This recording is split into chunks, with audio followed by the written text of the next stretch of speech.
The date is March 12th in the year 2019. My name is Anita Hecht, and I have the great pleasure and honor of interviewing Rita Keifer for the Community Support Network. So you can tell us a little bit about yourself and your life. So welcome and thank you for doing this interview, Rita. Can we just begin with your birth date and how old you are today? My birthday is March 7th, 1977. I just had a birthday. This not too long ago. Yeah. Yes. How old? I'm 42 years old. Congratulations, happy birthday. Did you do anything fun? Yeah, I went out to eat with my Melanda and my whole family. Well, my foster parents and stuff, and my daughter and stuff. Went to Applebee's. Nice.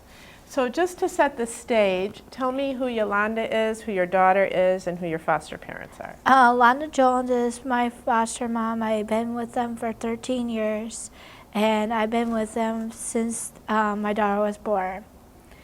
And they've been taking care of me and my daughter. And they've been taking care of me and my daughter, Abigail Wilson. Abigail Wilson, and how old is Abigail today? She's 13 right now. Wow. So we're going to talk about Abigail a little later, but I want to do some history first. Yes. Tell me a little bit about your life when you were little. I was a preemie. My mom said I was really a hard kid to deal with. And she said I was a hard kid to deal with. I was bullied, and I went to school a lot and stuff. And it was a hard year. It was hard for me to be with other people, a different group of other people with.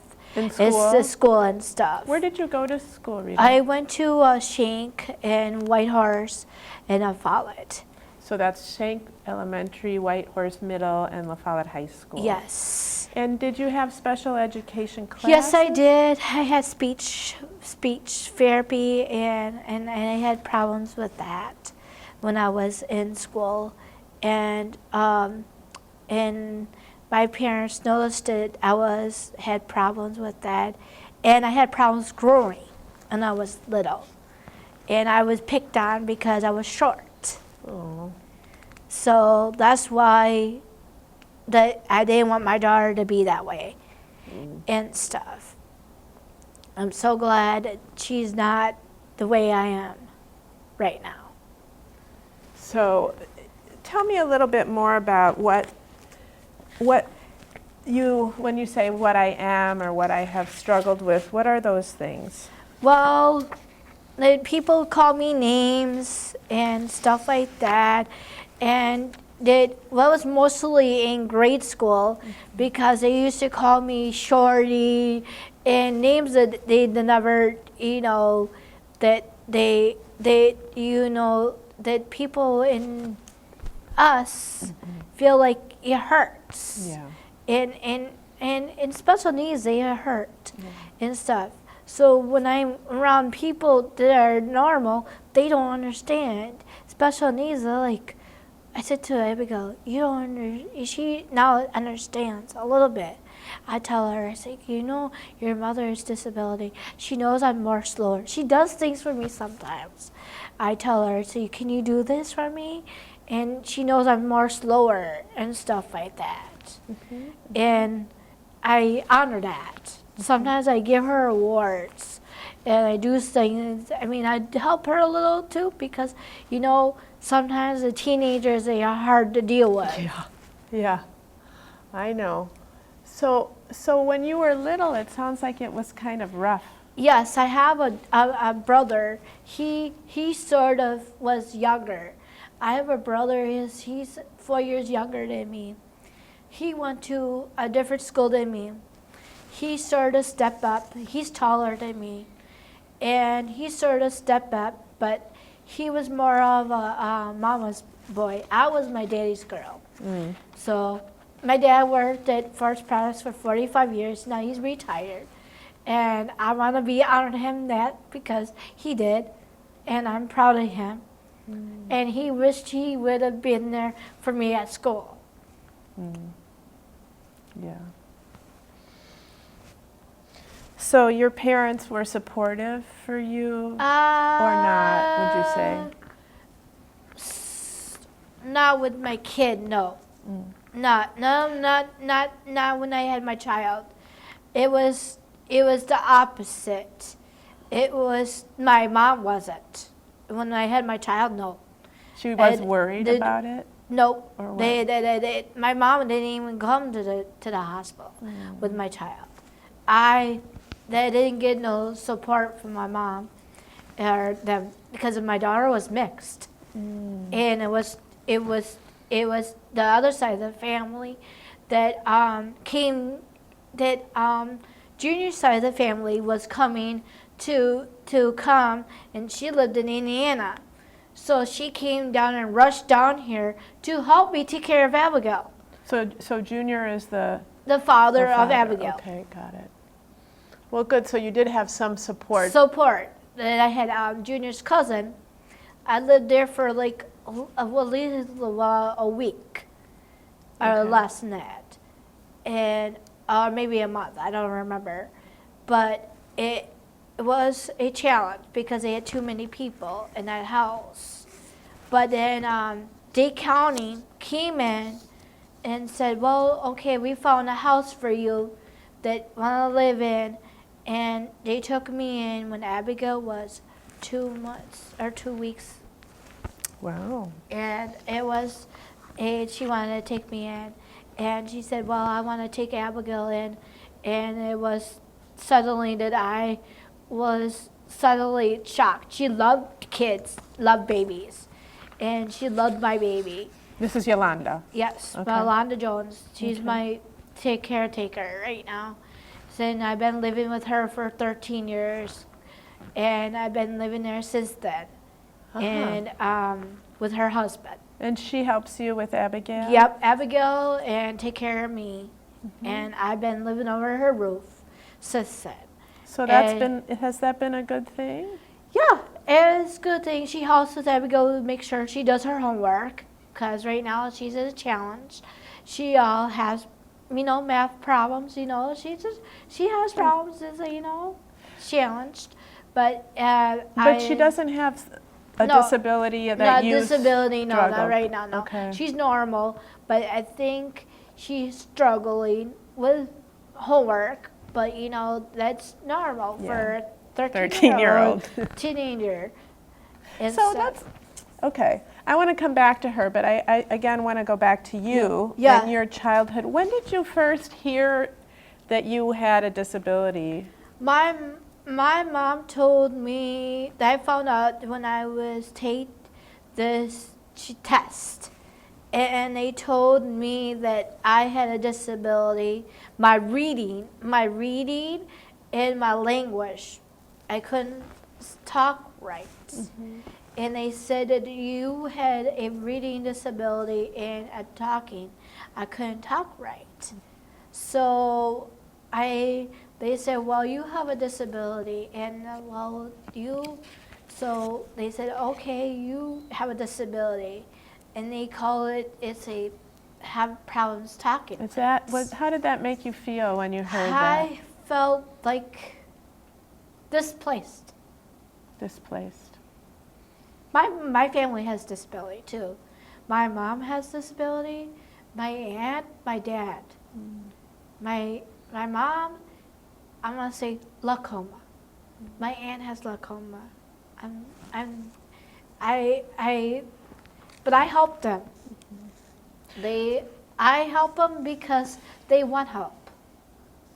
Did you feel different from the other kids that you went to school with? I did, but I had one friend that was in high school, and she graduated before I did. And then this is a but. I went back 4 more years, and I went to high school, and I went to work. Wow. And everybody was saying, what? everybody was shocked. Wow. What did you go back to school for? I just went back to school because I wanted to learn more. Yeah, good for And then a you. lot of the teachers were shocked. Sue Richter, Sue Anderson, everybody was shocked. They said, everybody was shocked that I went back for more years. And now all those teachers are retired now, and they always say to me, they were shocked. Now, look at this. I've been in community support work for almost, 25 years. Wow. And I've been worked for, like, a long time. So that was a decision you made for yourself, that you wanted to keep going to school. Yes. Well, it was because of my grades, and that if I wanted to go swimming and stuff, they said that if I wanted to, that was a part of the high school, that I did Special Olympics too on top of it.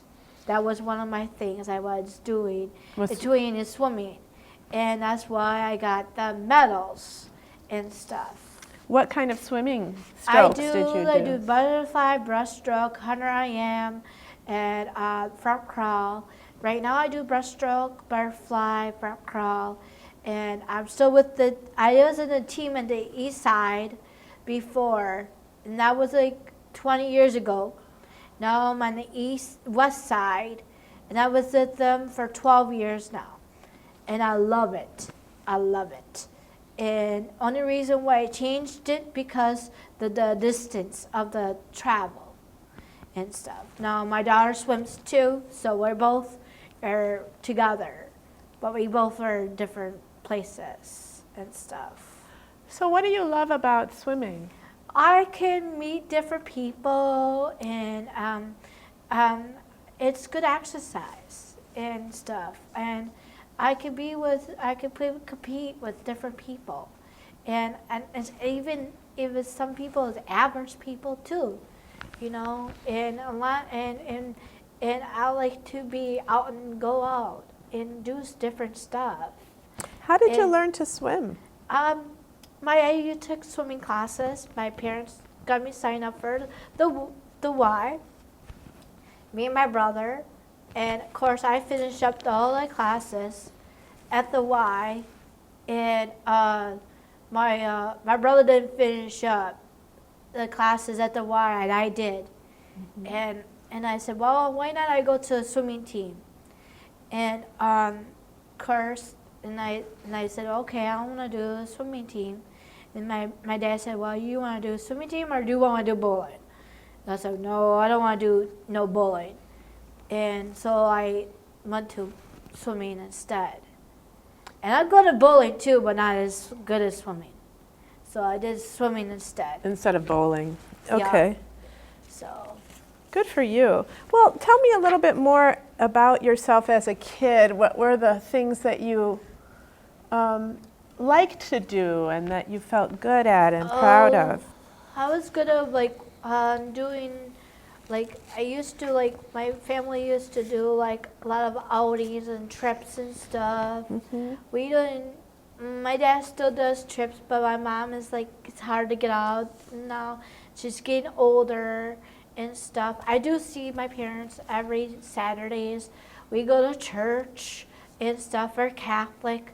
And me and my daughter both go to church on Saturdays. And stuff every Saturdays, and I go to work on Saturdays, and I'm gonna say this out loud, that I've been a best watcher for almost 24 years and stuff, and 24 years? Yes, this is the next year will be the golden year. Yes. Wow. And so tell me a little bit. Well, a couple things. You go to church. Yes. Is that an important part of your life? Yes, it is. Yes, it is. Do you pray to God? Yeah, I pray to God and stuff like that. I go there every Saturdays and stuff like that. Yep.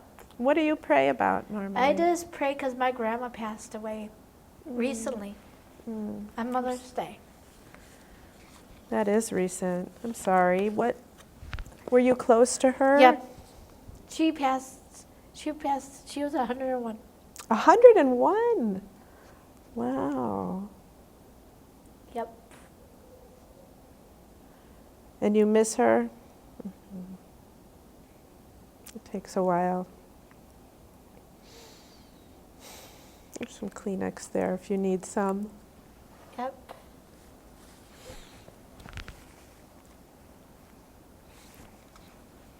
You can tell me a little bit about your grandma. Well, she was a going person. She loved going to church nonstop. Non-stop. I named after my grandma.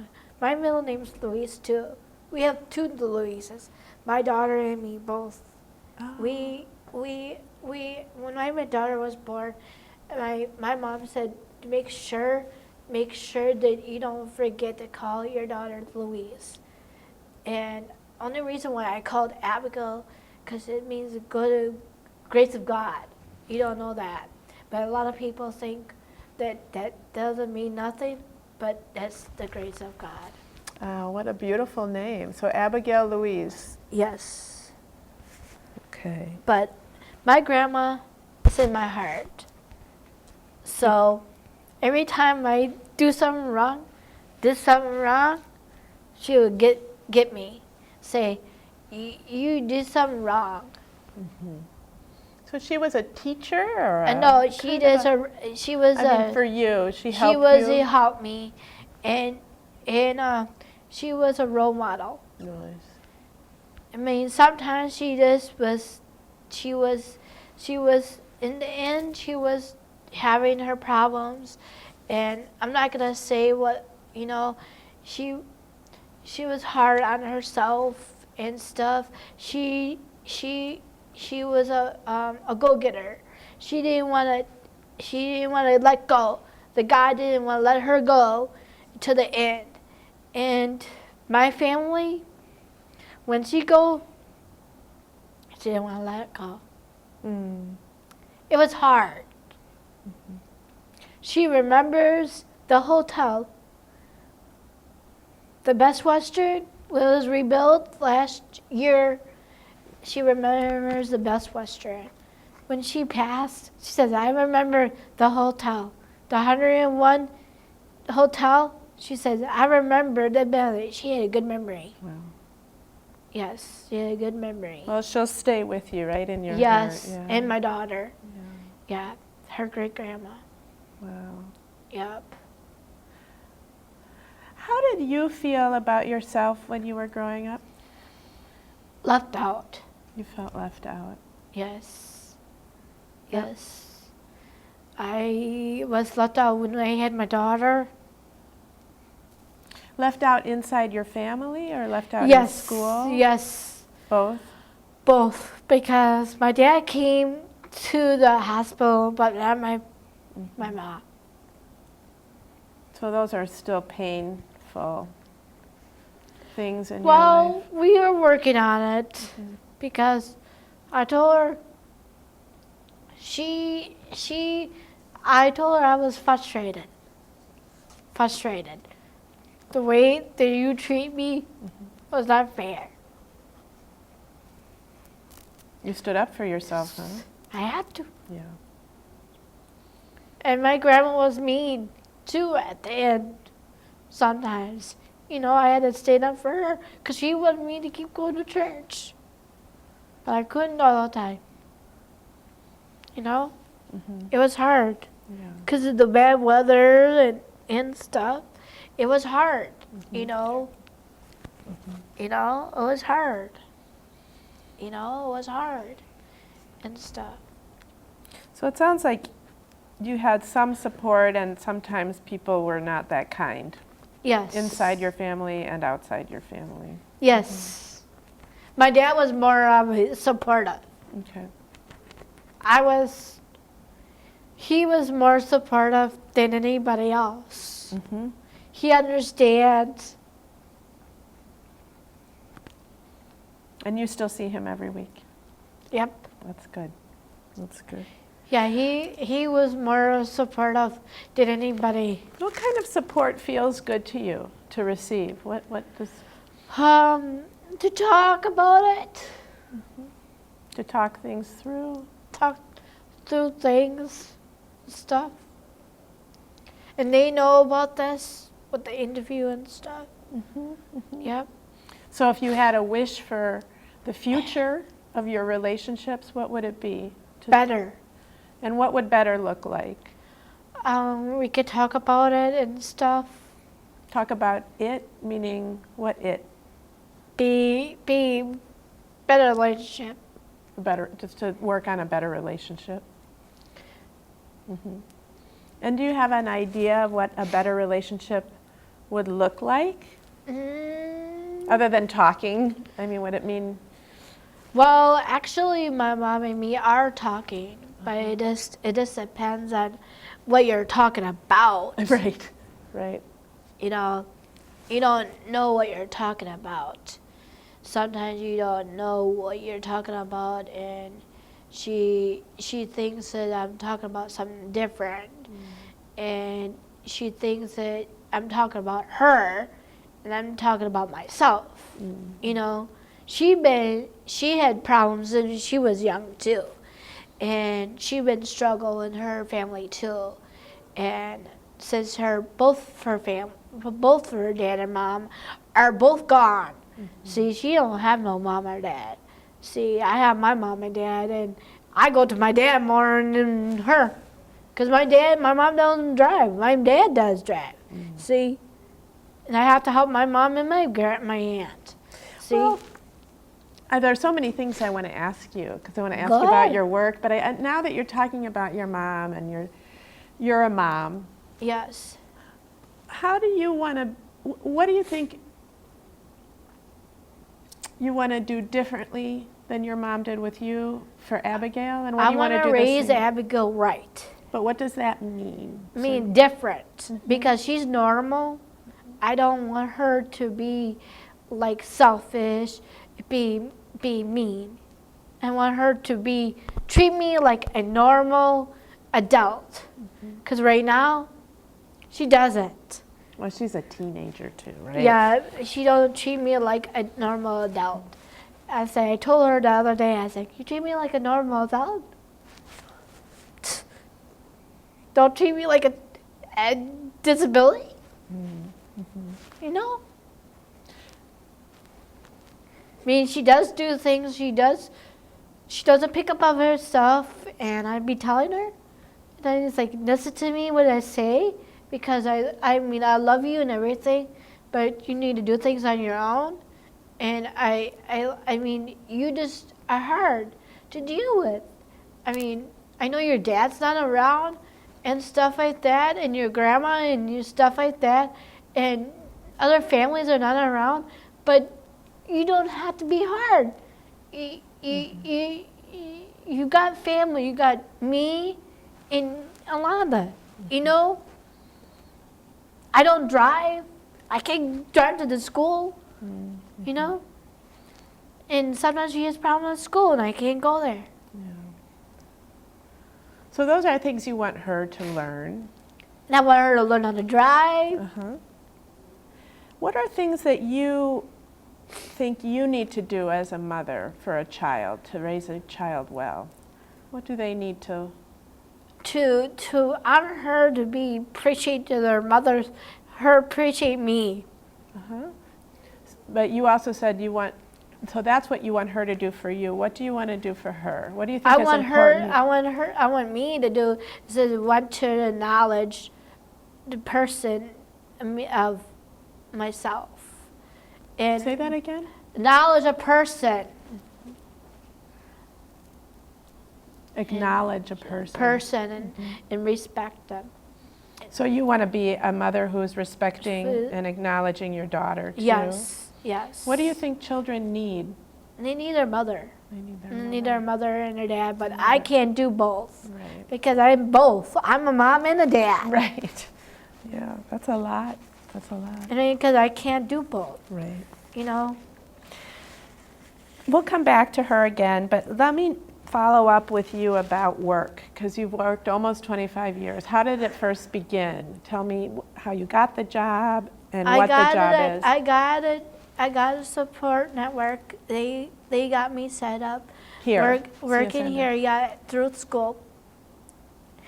And I worked there for like a couple of days a week, and they told me, well, you can work like part-time through school, and I was working there for part-time through school, and then after school was done, then I was through all the way through summer. This was after high school. This was like after high school, yes. And I was working there 95. So you could count how many years it's been, 24 years, almost 25 years. And what do you do there? I work in the laundry room. And I'm going to mention these people in the hotel that work with me. Stephanie and George and Paul have worked with me for that many years, and I love working with them. They're my boss, supervisors, and people that I work with. Nice. Yes. They love working with me, and I told them I was going to mention tonight. Yep. I'm glad you did. Yep. So work has been a positive part of your life? Yes. Is there anything you struggle with at work? No. You just like going there? I just go there, and it's just. And you earn your own living? You Yeah, earn your own money? Yeah. I still work there part-time. I don't work there full-time. Before I had Abigail, I was working full-time, but then they told me after I had Abigail, I had to work part-time because I was making too much money. Because I was working by myself. I was working by myself. Okay. And then when I was first working, I was making $5 an hour, and now I'm making $9 an hour. So a lot of people with disability are not making that much, and now that I'm making that much, it's a lot, So that must make you feel proud. Proud, yes. Yeah. Yes, and I hope people that understand that disability can work with a child. It has to be like billions, It has a challenge. They have a challenge. Yeah. So Abigail probably needs support too. Yes, Yeah. support, yes. Tell me what you love about her.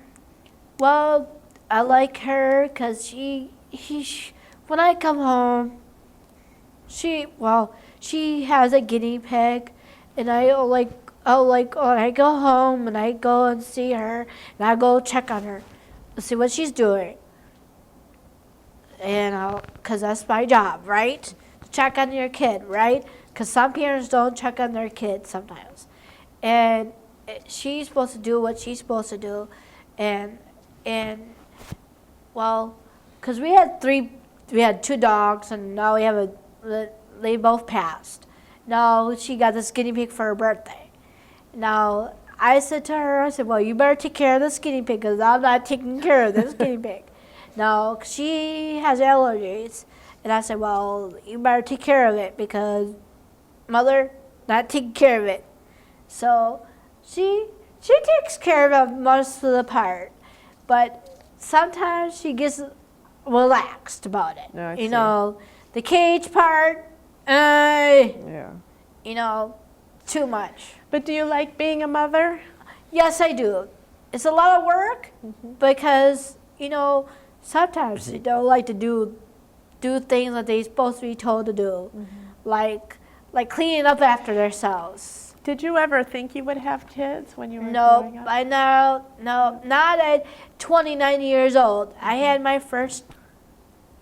You had your first kid? First kid at 29. Yeah. So that was a big life change. Yes. Huge. At 29 years old, I had my first child. And your only child, right? Yeah, my only child. Well, let me ask you in the last part of this interview,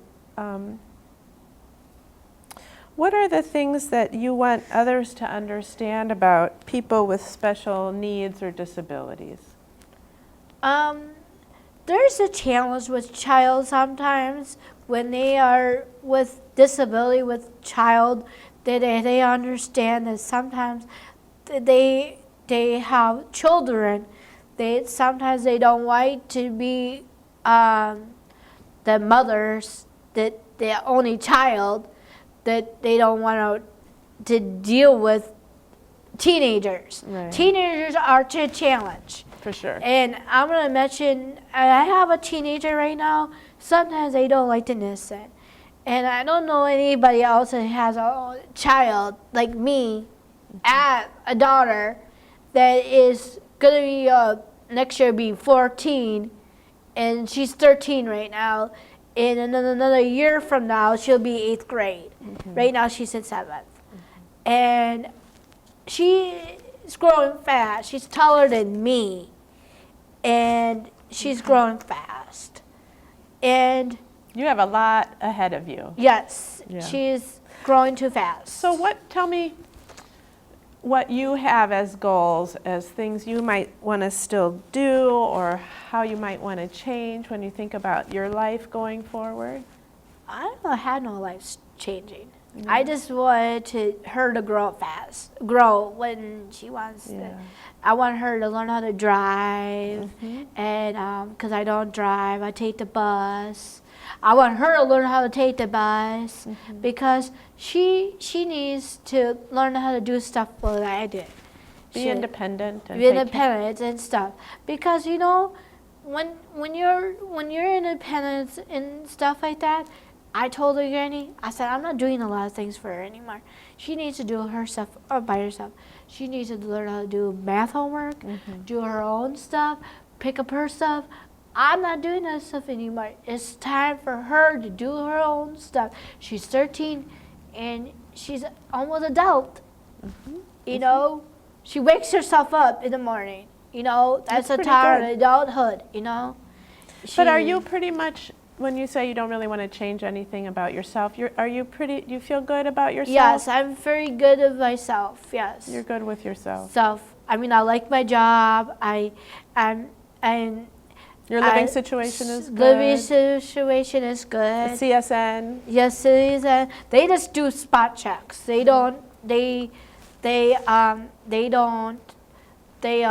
just do spot checks. They don't come like all the time because they used to a long time ago come to. But you can take care of things. Yep. Well. Yep. One other question, and that is, what makes you happy today? What do you like doing? Well, I like to knit.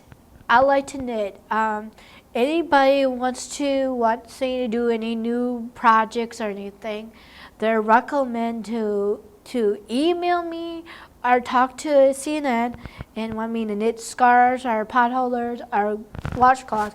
They're welcome to ask me. Wonderful. I will do that for them. Maybe you'll get a new client through me.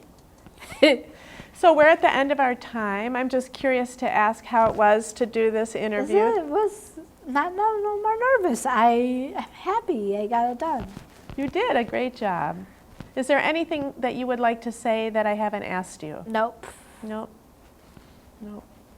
Well, thank you so much for sharing your story with us. And so glad I got it done. It's like over. You did a great job. Thank you so much.